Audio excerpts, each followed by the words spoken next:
Good morning class 10, welcome to commerce nook. आज की class start करने से पहले हम लोग एक बार आपके सिलेबस को डिस्कस कर लेते हैं, राइट। तो ये आपका जो रिटेल का सब्जेक्ट है, जिसका सब्जेक्ट कोड है 401, याद रखेंगे आप लोग। ये 3 पार्ट्स के अंदर डिवाइडेड है। यहाँ पर आपके पास आता है part A, part B and part C. Part A में आप लोग पढ़ते हैं एम्प्लॉयबिलिटी स्किल्स। एम्प्लॉयबिलिटी स्किल्स ये वो स्किल्स हैं जो आपको एक जॉब को दिलाने में हेल्प करते हैं, आपको एम्प्लॉयबल बनाने में हेल्प करते हैं। पार्ट बी होगा आपका सब्जेक्ट स्पेसिफिक स्किल्स। तो क्योंकि आप रिटेल के स्टूडेंट्स हैं, देन ऑब्वियसली आप लोग यहाँ पर क्या पढ़ेंगे, रिटेल ही पढ़ेंगे, ठीक है। तो अगर आपके स्कूल में कंप्यूटर साइंस पढ़ाते हैं एज अ वोकेशनल सब्जेक्ट, तो वो बच्चे इस पोर्शन के अंदर कंप्यूटर साइंस देखेंगे। अगर एआई है आपका सब्जेक्ट, देन आप एआई पढ़ेंगे। लेकिन हम लोग यहाँ पर इस चैनल पे सिर्फ रिटेल डिस्कस करने वाले हैं, ठीक है। जो पार्ट सी होगा वहाँ पर आपका प्रैक्टिकल पोर्शन होगा, ठीक है।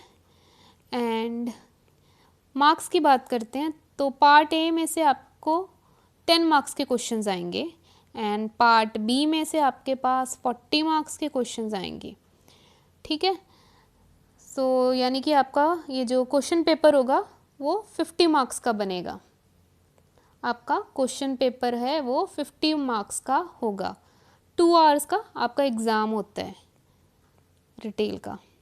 तो बाकी 50 मार्क्स आपको कहाँ से मिलेंगे, वो आपको मिलेंगे प्रैक्टिकल पोर्शन से। तो इस तरीके से आपका पूरा का पूरा ये जो रिटेल का सिलेबस है वो बाइफिकेट किया गया है। एक और चीज़, ये जो प्रैक्टिकल वर्क है उसमें से आपको कैसे मार्क्स मिलते हैं। एक तो इसमें आपकी फ़ाइल बनती है, आपका वाइवा होता है एंड लास्ट में आपकी एक लैब एक्टिविटी होती है, जिस बेस पे आपको ये 50 मार्क्स मिलते हैं। तो इस तरीके से क्या है, 10 मार्क्स का आपका पार्ट ए हो गया और 40 मार्क्स का जो कि आपका रिटेल का सब्जेक्ट है उसमें से आपके क्वेश्चंस आ जाएंगे। तो इन शॉर्ट आपके इस तरीके से 50 मार्क्स का क्वेश्चन पेपर बनेगा, ठीक है। एक बार आपका सिलेबस भी हम लोग देख लेते हैं। का रिटेल का सिलेबस है एंड आप सीबीएसई की वेबसाइट से इसे डाउनलोड कर सकते हैं। पार्ट ए है यहाँ पर हमारे पास जो कि 10 मार्क्स का है और पार्ट ए में आपके पास 5 यूनिट्स हैं, unit 1, unit 2, unit 3, unit 4, unit 5। इन 5 यूनिट में से आपके 10 मार्क्स के क्वेश्चन आएंगे, ठीक है। उसके बाद पार्ट बी में आपके पास 4 यूनिट्स हैं, unit 1, unit 2, unit 3 and unit 4, जिसमें से आपके पास क्वेश्चंस आएंगे 40 मार्क्स के, ठीक है। हम लोग रिटेल के बारे में ये 4 यूनिट्स हैं, ये यहाँ पर डिस्कस करेंगे। ये जो सब्जेक्ट स्पेसिफिक स्किल है वहाँ पर आपके पास 4 यूनिट्स हैं। हर एक यूनिट के आगे 4 सेशंस हैं। मैं आपको दिखा देती हूँ एक बार। जैसे ये आपकी यूनिट 1 है डिलीवरी ऑफ गुड्स, इसमें आपके पास 4 सेशंस हैं। सेशंस एंड चैप्टर्स एक ही बात है। बिलिंग प्रोसीजर हो गया, then elements of transportation chapter 2 हो गया, यूनिट 1 के अंदर आगे चैप्टर 3 है एंड ये चैप्टर 4 है आपका। तो ये 4 सेशंस हैं हमारे पास। सेम है यूनिट 2 के अंदर भी हमारे पास ये 4 सेशंस हैं। स्टोर लेआउट है, स्टोर डिज़ाइन है, स्टोर प्रोसीजर है एंड स्टोर मेंटेनेंस है। ये 4 सेम है। यूनिट 3 के अंदर भी 4 चैप्टर्स हैं आगे एंड यूनिट 4 के अंदर भी आगे 4 चैप्टर्स हैं।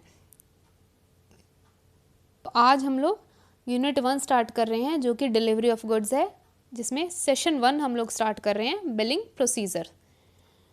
तो बिलिंग प्रोसीजर के अंदर हमारे पास ये कंटेंट्स हैं, ये सारे के सारे टॉपिक्स हम लोग डिस्कस करेंगे, ठीक है। आज और अगली क्लास में 2 क्लासेस में आपकी ये जो क्लास है वो बाइफिकेट की है मैंने। तो ये 4 टॉपिक्स हम लोग मेजरली देखने वाले हैं। सो लेट्स अज्यूम कि आप किसी स्टोर में गए, वहाँ से आपने कोई सामान ख़रीदा, ठीक है। अब वो सामान ख़रीदते आप डायरेक्टली घर तो नहीं आ जाते हैं, आप क्या करते हैं, पहले उसकी पेमेंट करते हैं। पेमेंट उसकी कहाँ होती है, बिलिंग काउंटर पे। बिलिंग काउंटर पे आपने जो भी सामान ख़रीदा है उसकी पेमेंट करते हैं। तो वहाँ पर जो इंसान आपकी बिलिंग करने के लिए, आपकी हेल्प करने के लिए खड़ा होता है उसे हम लोग बोलते हैं बिलिंग पर्सनल। कौन होता है ये? Billing personal. क्या काम है इसका? तो कौन है बिलिंग पर्सनल? बिलिंग पर्सनल ये वो ट्रेंड इंसान है जो कि कैश काउंटर को मैनेज करता है।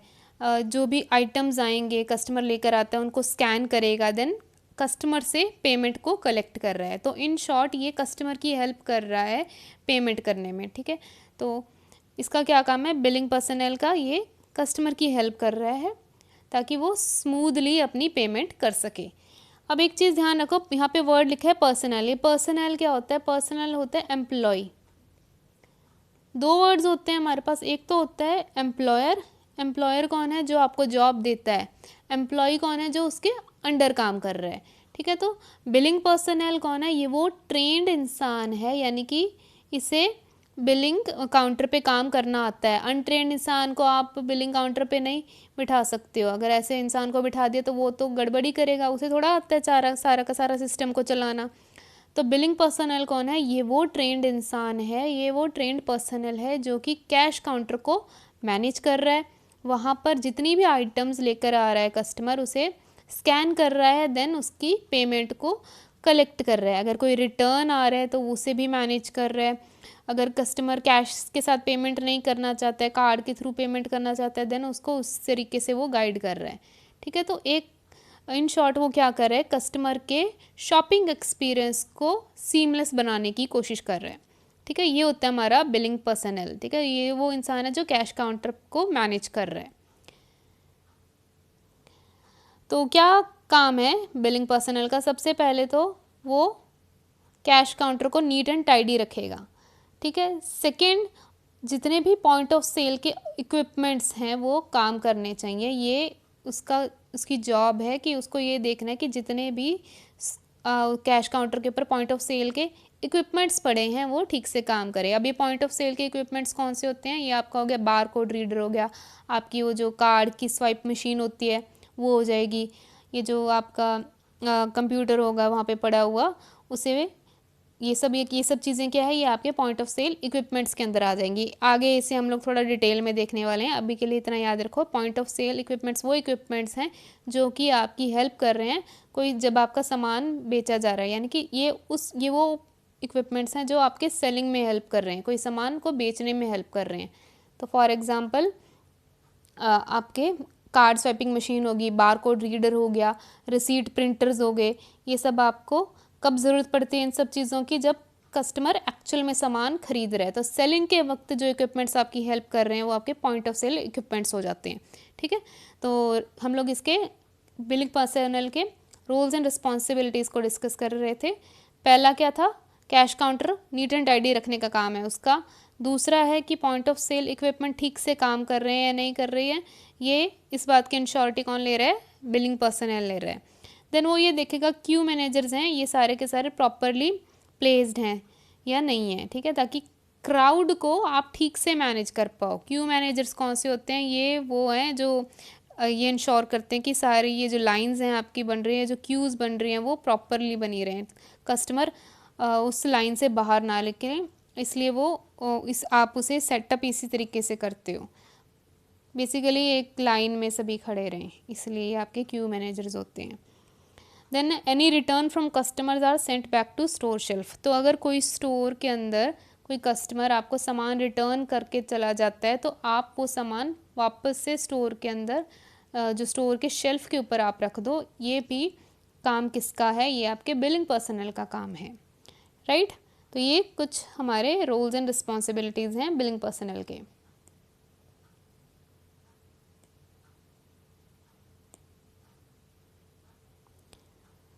बिफोर वी गो फर्दर एक बार हम लोग हेड कैशियर के भी कुछ ड्यूटीज़ देख लेते हैं। ये आपके एनसीईआरटी के अंदर गिवन थे। कौन है हेड कैशियर? हेड कैशियर ये है जो कि बिलिंग पर्सनल का बॉस है, ठीक है। I am not saying store का बॉस नहीं है ये हेड कैशियर कौन है? ये आपके कैशियर का बॉस है। कैशियर कौन है? हमारा बिलिंग पर्सनल की बात कर रही हूँ मैं, ठीक है। बिलिंग पर्सनल, मैं बार बार इसलिए ये वर्ड बोल रही हूँ, कैशियर क्यों नहीं बोल रही, ताकि आपको याद हो जाए ये वर्ड, ठीक है। कैशियर या फिर बिलिंग पर्सनल का जो बॉस है वो कौन है, वो हेड कैशियर है। हेड कैशियर का क्या काम है? Head cashier ensure that cashier does his job properly. Head cashier का ये काम है कि ये वो इंश्योर करे कि कैशियर है ये जो, यानी कि बिलिंग पर्सनल है, वो अपना काम ठीक ढंग से कर रहा है या नहीं कर रहा है, ये इसका देखने का काम है। और उसका क्या काम है? सबसे पहले वो एक रिपोर्ट प्रिपेयर करता है। किस चीज़ की रिपोर्ट प्रिपेयर करता है? कि स्टोर के अंदर जितने भी कैश काउंटर्स हैं, अगर स्टोर बड़ा है तो कैश काउंटर्स भी हमारे बड़े, मतलब कि नंबर ऑफ कैश काउंटर्स हमारे बढ़ जाते हैं। ठीक है, तो अगर आप किसी मॉल में जाते हैं तो वहाँ पर आपको ज़्यादा कैश काउंटर्स देखने को मिलते हैं। तो हेड कैशियर क्या करता है? ये देखता है कि हर एक कैश काउंटर के ऊपर कितनी ट्रांजैक्शंस हुई हैं, देन उसकी वो रिपोर्ट बनाएगा। सेकंड चीज़ उसने क्या करनी है, वो SKU वाइज रिपोर्ट बनाता है। ये SKU हम लोग आगे डिस्कस करेंगे। ठीक है, अभी इसके लिए याद रखो कि वो SKU वाइज रिपोर्ट प्रिपेयर करता है। देन वो टेंडर वाइज रिपोर्ट प्रिपेयर करता है। नेक्स्ट वो किस चीज़ की रिपोर्ट प्रिपेयर कर रहा है? वो हर एक इंडिविजुअल कैश काउंटर की रिपोर्ट प्रिपेयर कर रहा है, जिसके अंदर वो ये शो करेगा कि कितने ऑर्डर्स कैंसिल हुए, कितनों का रिफ़ंड आया, या फिर कोई और अगर स्पेसिफिक ट्रांजैक्शन है उसके अकॉर्डिंगली वो उसकी रिपोर्ट प्रिपेयर करेगा। तो बेसिकली हेड कैशियर का क्या काम है? एक तो ये देखना कि ये जो बिलिंग पर्सनल है ठीक से काम कर रहा है या नहीं कर रहा है। दूसरा वो रिपोर्ट प्रिपेयर करेगा हर एक कैश काउंटर की। ठीक है, अब ये उसका काम आसान करने के लिए बहुत सारे हमारे पास आजकल सॉफ्टवेयर्स भी हैं मार्केट में अवेलेबल, तो वो ये सॉफ्टवेयर का इस्तेमाल करके अपनी रिपोर्ट्स बना सकते हैं। अब जैसे ही ये रिपोर्ट्स प्रिपेयर होगी, अब हेड कैशियर किसके पास जाएगा? ये जाएगा स्टोर के मैनेजर के पास। स्टोर के मैनेजर को जाके सारी की सारी रिपोर्ट्स दिखा देगा, एंड स्टोर मैनेजर उन रिपोर्ट्स को देखकर ये इंश्योर करते हैं कि क्या स्टोर ठीक से मैनेज हो रहा है या नहीं हो रहा है। ठीक है, तो इस तरीके से हमारा पूरा का पूरा ये प्रोसीजर था हेड कैशियर का। नेक्स्ट टॉपिक है हमारे पास accounting terms related to billing. तो एज सच ये आपके NCERT में गिवन नहीं है, बट ये आपके सिलेबस में है, तो हम लोग इसलिए इसको डिस्कस करने वाले हैं। और दूसरी चीज़ ये भी कि अगर आप ये टर्म्स को नहीं याद करते हैं, देन आपको आगे आने वाले टॉपिक्स नहीं ठीक से समझ आ पाएंगे। ठीक है, तो हमारा टॉपिक है accounting terms related to billing. तो सबसे पहले जो टर्म है जो आपको ध्यान में रखनी है, दैट इज़ इनवॉइस। क्या होता है ये इनवॉइस? इनवॉइस वो डॉक्यूमेंट है जो आपकी इशू करते हैं या एज अ सेलर इशू करते हैं अपने बायर को, that outlines the details of a sale. तो मान लो कि आपके पास एक कस्टमर आया, उसने जो भी सामान ख़रीदा था वो आपके कैश काउंटर पे आकर उसने रख दिया। ठीक है, अब आप क्या करेंगे? उसे स्कैन करेंगे। स्कैन करने के बाद आप अपनी स्क्रीन पे आपको वो सारे के सारे वो जो उसने सामान खरीदे थे, जो भी प्रोडक्ट खरीदे थे, उसकी प्राइस एंड आपको उसकी क्वांटिटी आपको आपकी स्क्रीन पे दिखाई देनी शुरू हो जाएगी। ठीक है, उसके बाद आप क्या करते हैं? टोटल है वो जो भी होगा टोटल कस्टमर को बता देते हैं कि ये आपने ख़रीदा है, ये प्राइस है, एंड आपको टोटल इतना प्राइस पे करना है। अब यहाँ क्या हो रहा है? यहाँ अभी पेमेंट नहीं हुई है। ये क्या है? ये रिक्वेस्ट ऑफ पेमेंट है कि ये आपका टोटल है, क्या आप पेमेंट करना चाहते हैं या नहीं करना चाहते हैं। ठीक है, तो ये इनवॉइस क्या है? ये आपको कब देता है सेलर? जब ये these are issued before sending the payment. Payment होने से पहले जो डॉक्यूमेंट आपको सेलर प्रोवाइड करता है उसे हम बोलते हैं इनवॉइस। राइट, एक दिखा देती हूँ मैं आपको। ये तो क्या है? ये मैंने नायका पे शॉपिंग की थी, तो उसमें ये मैंने दो चीज़ें मैंने अपने कार्ट में डाल दी। ठीक है, अभी मैंने पेमेंट नहीं की है। पेमेंट कब होगी? जब मैं यहाँ पे प्रोसीड करूँगी एंड उसके बाद क्या करूँगी? पेमेंट करूँगी। ठीक है, उसके बाद आगे जो प्रोसीजर होगा वो बात की बात है, लेकिन अभी मैंने पेमेंट नहीं की है। अभी लोगों ने, नायका वालों ने क्या किया? एक तो मुझे बता दिया कि क्वांटिटी कितनी मैंने चूज़ की और हर एक का प्राइस कितना है। तो बाद में इन्होंने मुझे टोटल बता दिया कि इतना आपको टोटल अमाउंट है वो पे करना होगा। ये जो इन्होंने हमें शो किया, ये क्या है? ये है इनवॉइस। अब ये क्या है, ये रिक्वेस्ट फॉर पेमेंट है कि ये आपका टोटल है और आपको इतनी अमाउंट पे करनी है। तो ये जो डॉक्यूमेंट है, इस डॉक्यूमेंट को हम लोग क्या बोलते हैं, हम इसे बोलते हैं इनवॉइस। ठीक है, ये तो हो गया चलो ऑनलाइन की बात। एक बार ऑफलाइन भी देख लेते हैं हम लोग।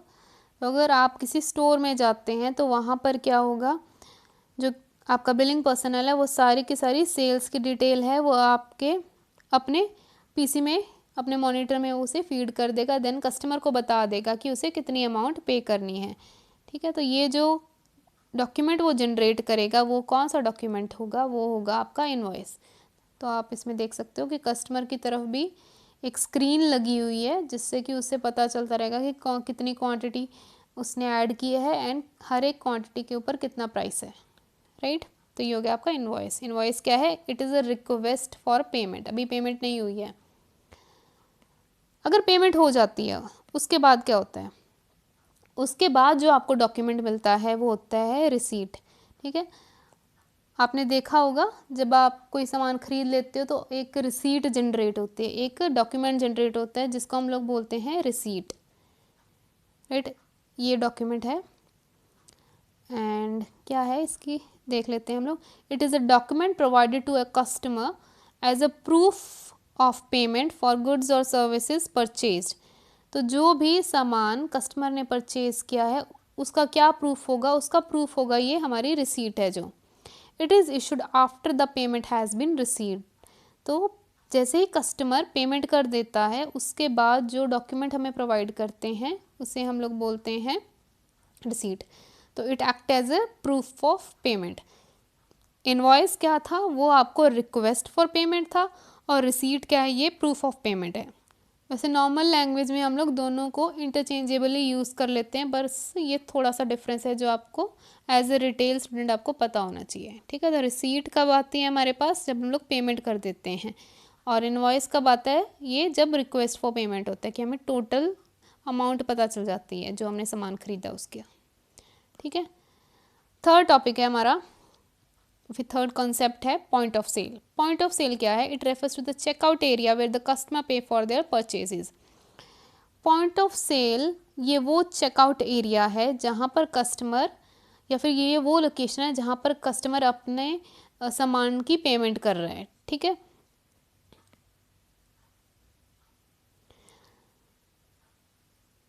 तो कैश काउंटर को बेसिकली हम लोग पॉइंट ऑफ सेल बोल देते हैं। अब पॉइंट ऑफ सेल के इक्विपमेंट्स भी आ जाते हैं। कौन कौन से इक्विपमेंट है, एक तो कैश रजिस्टर होता है। कैश रजिस्टर जहाँ पर आप लोग सारी की सारी ट्रांजैक्शंस को रिकॉर्ड कर रहे हैं, इसे हम लोग कैश रजिस्टर बोलते हैं। ठीक है, ये नोटबुक वाला रजिस्टर मत समझ लेना। पॉइंट ऑफ सेल के अंदर जो बिलिंग पर्सनल है हमारा, जिस इक्विपमेंट को इस्तेमाल कर रहा है, सबसे पहला होता है उसके पास कैश रजिस्टर। तो ये हमारा कैश रजिस्टर है। ठीक है, उसके बाद हमारे पास होती है एक तो रिसीट प्रिंटर आता है। रिसीट प्रिंटर कब जनरेट होता है, जब वो कस्टमर पेमेंट कर देता है। ठीक है, पेमेंट किसके थ्रू करता है, वो पेमेंट टर्मिनल के थ्रू करता है, यानी कि कार्ड इंसर्ट करने के बाद इसके अंदर जो हमारी पेमेंट टर्मिनल के अंदर कार्ड इंसर्ट करने के बाद पेमेंट हो गई है। पेमेंट होने के बाद आपके पास एक रिसीट आती है, किसके अंदर से रिसीट आती है, रिसीट प्रिंटर के थ्रू आती है। ठीक है, तो ये दो हमारे again point of sale equipments हैं। ध्यान रखो, कई बार वो आपसे क्वेश्चन पूछ लेता है पीओएस क्या है। पीओएस क्या है, पॉइंट ऑफ सेल। ठीक है, पॉइंट ऑफ सेल क्या है, ये वो लोकेशन भी हो सकते हैं, ये वो इक्विपमेंट हो सकते हैं जो आपके सामान को बेचने में हेल्प कर रहे हैं। ठीक है, जिस पॉइंट पे आपकी सेलिंग हो रही है, जिस पॉइंट पे कस्टमर आपसे सामान खरीद रहा है, उस पॉइंट पे आप लोग जो जो इक्विपमेंट का इस्तेमाल कर रहे हो या फिर जिस लोकेशन पे आपकी ये सेलिंग हो रही है उसे हम लोग बोलते हैं पॉइंट ऑफ सेल। राइट, तो नेक्स्ट है ये आगे बारकोड रीडर। अगेन ये हमारा पॉइंट ऑफ सेल इक्विपमेंट है। ठीक है, बारकोड से आप क्या करते हैं, आप लोग सामान को या फिर प्रोडक्ट को स्कैन करते हैं। अब जैसे आप स्कैन करेंगे उसके बाद वो सारी की सारी डिटेल्स हैं, जो भी प्राइस होगा, जो डिस्क्रिप्शन होगा प्रोडक्ट का, यानी कि मैन्युफैक्चर कहाँ हुआ, क्या प्राइस है, क्या उसका वेट है, कितनी क्वांटिटी में है वो प्रोडक्ट, ये सारी की सारी जो डिटेल्स होंगी वो आपको बार कोड के थ्रू आपके मॉनिटर पे रिफ्लेक्ट होना स्टार्ट हो जाएंगी। तो बार कोड क्या है, ये वो पैरेलल लाइंस हैं, जैसे ही बार कोड रीडर से उसे अटैच करते हैं, स्कैन करते हैं, एंड साथ के साथ आपको वो चीज़ है वो आपके मॉनिटर पे दिखना स्टार्ट हो जाएंगी। ठीक है, रीडर हम लोग किस तरह इस्तेमाल करते हैं बार कोड को स्कैन करने में। तो आप ये जीन्स की एग्जांपल ही देख लो, यहाँ पर हमारा ये बार कोड है, इसे मैं बार कोड रीडर से जैसे ही स्कैन करूँगी उसके बाद क्या होगा, वो जो भी डिटेल्स होंगी इस प्रोडक्ट की वो मुझे मेरे कंप्यूटर पे दिखाई देना शुरू हो जाएंगी। ठीक है, तो ये हो गया हमारा बार कोड। तो हो गया ये पैरेलल लाइंस, और जो बार कोड रीडर क्या है जिससे कि मैं उसे स्कैन कर रही हूँ। उसके बाद क्या है, स्टॉक कीपिंग यूनिट। तो बार कोड हम लोगों ने देख लिया, बार कोड क्या है, ये है पैरेलल लाइंस जो कि हमें प्रोडक्ट की डिस्क्रिप्शन प्रोवाइड करती है। अब ये बार कोड बनाता कौन है, ये बनाता है जिसने प्रोडक्ट बनाया, यानी कि मैन्युफैक्चरर। ठीक है, लेकिन स्टॉक कीपिंग यूनिट ये कौन बनाता है, ये बनाता है रिटेलर, अपनी सहूलियत के लिए, अपनी कन्वीनियंस के लिए इसे बनाता है। These are made up of alpha numeric characters. तो बार कोड में आपको नॉर्मली क्या दिखते हैं, आपको नंबर्स दिखते हैं और ये पैरेलल लाइंस दिखती हैं। लेकिन स्टॉक कीपिंग यूनिट में आपको क्या दिखाई देता है, अल्फ़ा न्यूमेरिक, अल्फ़ा यानी कि अल्फ़ाबेट्स, ये ABC आपको अल्फ़ाबेट्स दिखाई देते हैं, और न्यूमेरिक यानी कि आपको नंबर्स दिखाई देंगे। Right, main purpose is to track and identify the inventory in the store. क्यों बनाता है ये रिटेलर, आपको बार कोड का पर्पस समझ में आ गया कि आपको प्राइस एंड क्वांटिटी आपको सब आपकी स्क्रीन पे रिफ्लेक्ट होगा, इसलिए वो बार कोड बना रहा है। Stock keeping unit retailer specifically क्यों बना रहा है, वो इसलिए बना रहा है ताकि वो ट्रैक कर सके कि उसके स्टोर के अंदर कितनी इन्वेंट्री पड़ी है और कितनी नहीं। तो एक एग्जांपल लेते हैं, लेट्स से कि आपके पास एक कस्टमर आया, आप कौन है, आप बिलिंग पर्सनल है, आपके पास एक कस्टमर आया और उसने बोला कि उसे साइज़ M के अंदर एक शर्ट चाहिए जो उसे नहीं मिल रही है। ठीक है, तो आप क्या करेंगे, आप अपने सॉफ्टवेयर में जाएंगे, सॉफ्टवेयर में आपने हर एक आइटम को स्टॉक कीपिंग यूनिट के अंडर आपने डिस्ट्रीब्यूट किया हुआ है। ठीक है, तो आप उसमें से देखेंगे क्या आपके पास साइज़ M की टी शर्ट पड़ी है या नहीं पड़ी है। तो अभी आपको कैसे पता चला, क्योंकि आपके पास आपने हर एक आइटम को स्टॉक कीपिंग यूनिट के थ्रू आपने ट्रैक किया हुआ है, तो इसलिए आपको आइडेंटिफाई कर पा रहे हो आपके स्टोर के अंदर कि आपके पास ये सामान अवेलेबल है या नहीं है। राइट, एक और एग्जांपल के थ्रू हम लोग इसको देखते हैं हम लोग। तो ये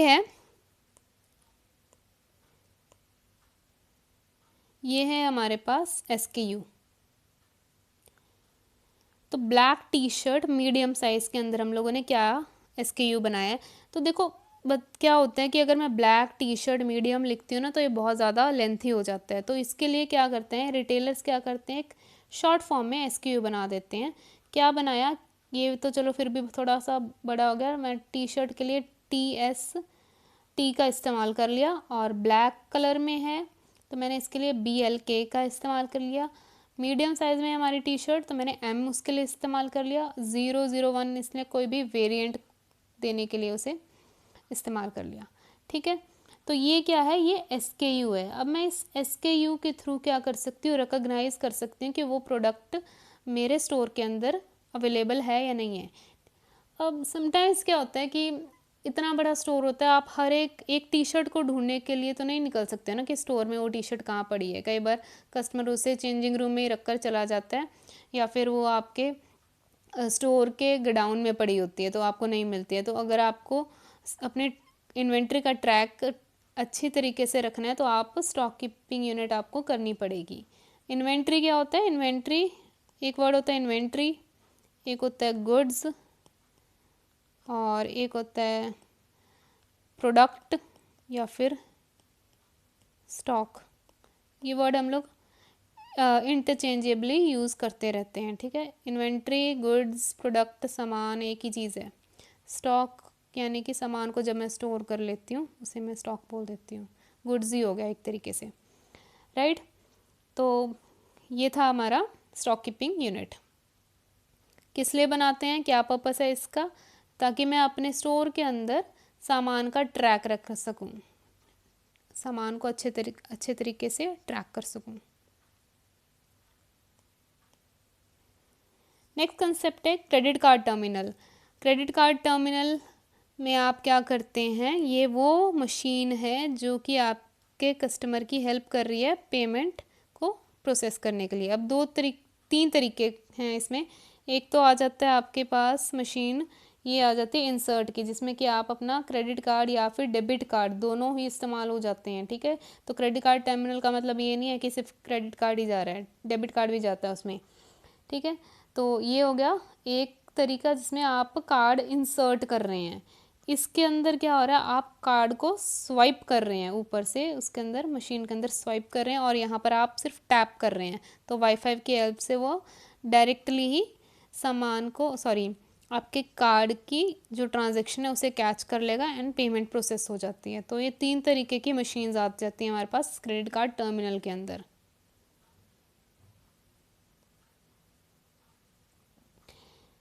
Customer use it to make payment. They can swipe, insert और tap their cards to complete their transaction and the money is transferred to retailer's account. तो जैसे ही कस्टमर आपके क्या करते हैं, इस क्रेडिट कार्ड टर्मिनल को इस्तेमाल करते हैं तो कस्टमर से पेमेंट रिटेलर के अकाउंट में ट्रांसफ़र हो जाती है। नेक्स्ट है कैश ड्रॉर। कैश ड्रॉर का क्या मतलब है, it is a compartment in a cash register और point of sale system which is use to store cash received from sales transaction. तो कैश रजिस्टर के अंदर एक कंपार्टमेंट बना होता है। कैश रजिस्टर हो गया ये आपका पूरा का पूरा पॉइंट ऑफ सेल सिस्टम। इसके अंदर जो एक ये आपको कंपार्टमेंट दिखाई दे रहा होगा जहाँ पर आपके पैसे स्टोर होते हैं, यानी कि हिंदी में बोल देते हैं कि पैसों वाला गल्ला, ठीक है। तो ये हो गया आपका कैश ड्रॉर। इसे बिलिंग पर्सनल कैसे इस्तेमाल करता है, इसके अंदर पैसे डालता रहेगा, कॉइन्स डालता रहेगा जैसे जैसे ट्रांजेक्शन होंगी। तो इस पूरे को हम लोग क्या बोलते हैं, कैश रजिस्टर। इस कैश रजिस्टर के अंदर या फिर पॉइंट ऑफ सेल के अंदर एक कंपार्टमेंट बना होगा जिसमें हम लोग पैसे डालते हैं, उसे हम बोलते हैं कैश ड्रॉर, ठीक है। तो ये हो गया हमारा कैश ड्रॉर। नेक्स्ट है रिसीट प्रिंटर। ये वो पॉइंट ऑफ सेल सिस्टम के अंदर हम लोग क्या कर रहे हैं जिसमें कि आपकी रिसीट आ रही है बाहर। जैसे ही कस्टमर पेमेंट कर देता है तो उसकी सारी की सारी जो डिटेल्स होगी ट्रांजैक्शन की, वो जो जिस डॉक्यूमेंट के अंदर आएंगी उसे हम लोग बोलते हैं, जिस डॉक्यूमेंट के थ्रू आ रही है उसे हम बोलते हैं receipt printer. Device connected to a cash register और a point of sale system use to print receipt for customers after completing a sale. So that is all for today's class. आज की class में हमने session 1 का कुछ portion कर दिया है। नेक्स्ट क्लास में हम इसे आगे कंटिन्यू करने वाले हैं।